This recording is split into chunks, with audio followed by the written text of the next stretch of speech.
তৃণমূলের গোষ্ঠী সংঘর্ষে ফের উত্তপ্ত ভরতপুর। বিধায়ক ঘনিষ্ঠ তৃণমূল কংগ্রেস কর্মীদের বাইক মিছিলে হামলা চালালো দলেরই ব্লক সভাপতির গোষ্ঠীর লোকজন। বৃহস্পতিবার বিকেলের ওই ঘটনা মুর্শিদাবাদ জেলার ভরতপুর থানার ভরতপুর বাস স্টপেজ এলাকার।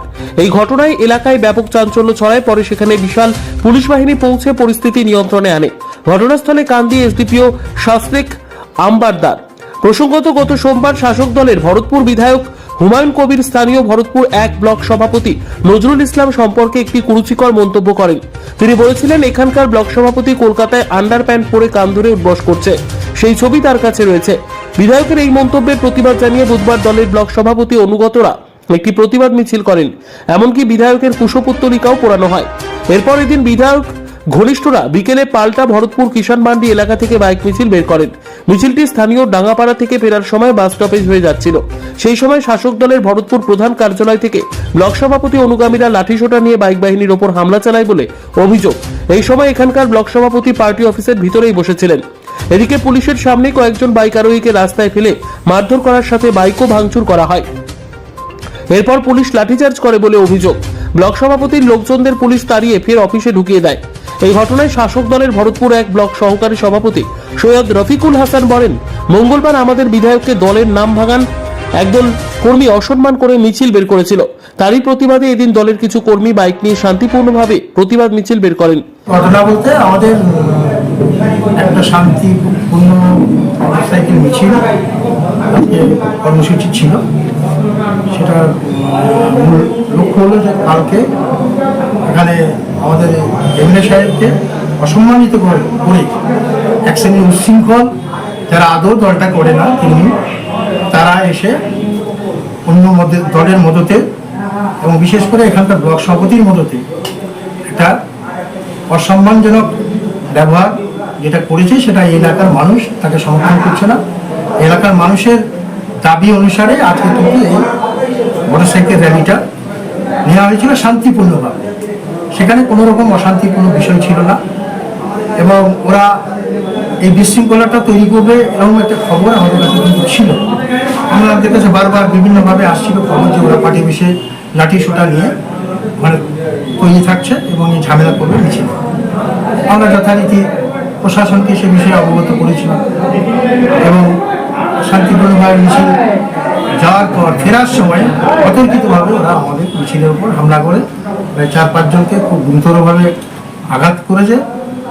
একজন হয়তো তাদেরকে হয়তো অন্য জায়গায় স্থানান্তরিত করতে হতে পারে, হয়তো রেফার করতে হতে পারে।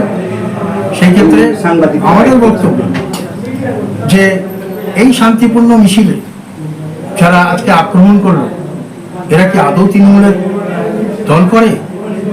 আমরা ঊর্ধ্বতন নেতৃত্বের কাছে আমরা আবেদন রাখবো যে যার নেতৃত্বে এখানে আজকে এই মমতা ব্যানার্জির সুশৃঙ্খল সৈনিকরা যে আজকে র্যালি করলো, আজকে যেভাবে ভয়ঙ্কর একটা পরিণতি চলছে গোটা বাংলা জুড়ে, বিরোধীরা যেখানে আমাদের দলকে কোণঠাসা করার জন্য নানা রকম অপকর্ম করে যাচ্ছে, অপচেষ্টা করে যাচ্ছে, সেই জায়গায় দাঁড়িয়ে আজকে নিজের ক্ষমতা জাহির করার চেষ্টা করছে এখানকার ব্লক সভাপতি।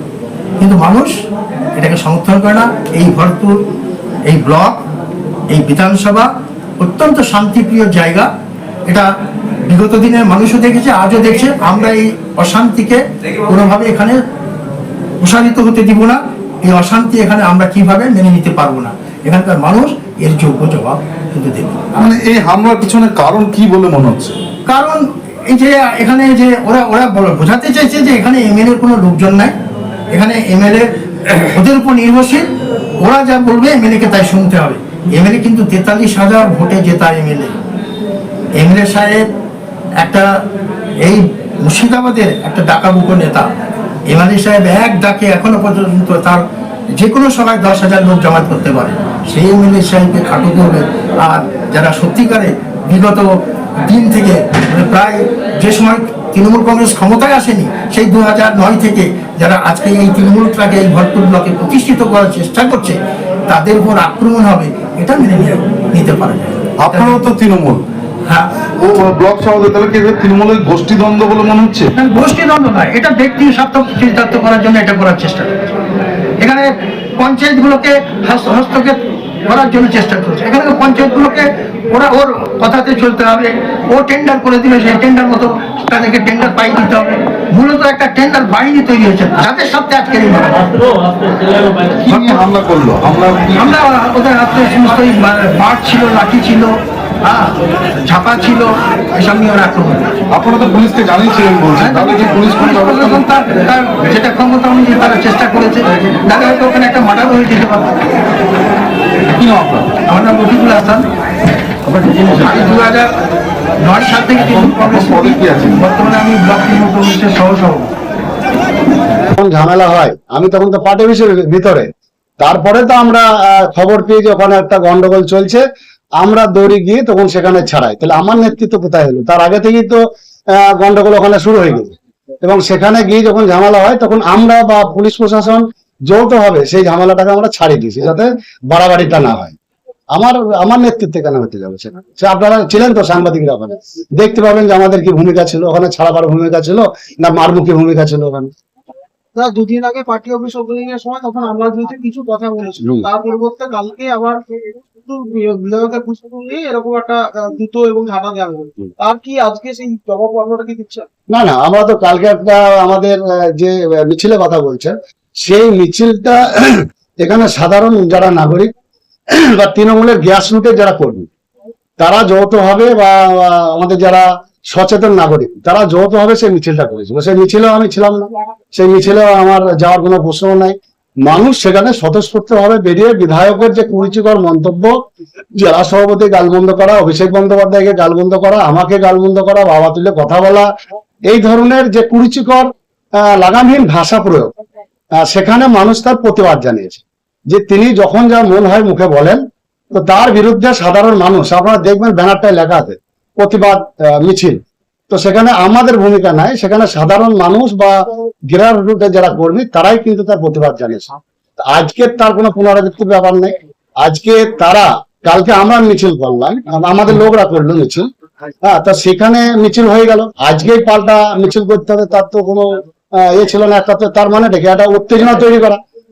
এবং আমার কথা হচ্ছে যে ঠিক আছে, মিছিল গেল, প্রশাসন দাঁড়িয়ে আছে, আমরা দাঁড়িয়ে থেকে মিছিল পার করি। তাহলে একবার যখন মিছিল হয়ে চলে গেল, হাতদার সেই মিছিলকে আবার এইদিকে রিটার্ন করাবার তো কোনো প্রশ্ন ছিল না। তার মানে কি, উদ্দেশ্য প্রণীত ভাবে যাতে আবার একটা ঝামেলা করা যায়, তার প্রচেষ্টায় তারা কিন্তু সেটা করেছে। আমরা কিছু অন্য কর্মীরা বলছে বিধায়ক অন্য দলের হয়ে কাজ করছেন বা দল বিরোধী কোনো কথাবার্তা বলছেন। হ্যাঁ, সঠিক বলছেন, কারণ বিধায়ক আপনারা দেখছেন আমাদের 8টা অঞ্চলের প্রধান, 8টা অঞ্চলের অঞ্চল সভাপতি, যদিও বিধায়কের 5টা অঞ্চল, কিন্তু আমাদের ব্লকে 8টা অঞ্চল, এবং পঞ্চায়েত সমিতি চেয়ারম্যান থেকে, ভাইস চেয়ারম্যান থেকে, কর্মদক্ষ থেকে, মানে শাখা সংগঠন থেকে, আমরা সবাই তো ইউনাইটেড ভাবে এক জায়গায় আছি। কিন্তু তিনি যে মিটিং গুলা করছেন সেখানে কিন্তু কাউকে ডাকা হয় না। কাকে ডাকে? কংগ্রেসের লোকদাকে ডাকে, বা তার যারা ভোট করে 2021 নির্বাচনে তাদেরকে ডাকে। সেই জন্য মানুষের একটা ক্ষোভ, তৃণমূল যারা ভোট করেছে বিধায়কের, তাদের একটা ক্ষোভ যে আমাদের ভোটে বিধায়ক, অথচ তিনি আমাদেরকে ডাকছেন না, যারা ভোট করেনি কংগ্রেসের লোককে সেই সুবিধাগুলো পাই দিচ্ছেন। এবং ভরতপুরে আজ প্রায় 4 বছর হতে গেল, একটা টাকারও কাজ হয়নি, কোনো ডেভেলপমূলক কাজ হয়নি, এখানে ডেভেলপমেন্টের কোনো কাজ হয়নি, টাকা সব সালারকে দিয়ে দিয়েছে। তাহলে সেই হিসাবে ভরতপুরে মানুষের একটা ক্ষোভ তো বিধায়কের উপর আছে। একটা সার্টিফিকেট পায় না, সে ঠিক মতো আসে না, কারোর সঙ্গে যোগাযোগ করে না, গেলে দেখা পায় না, এই সব অনেক কারণে বিধায়কের উপর ক্ষোভ।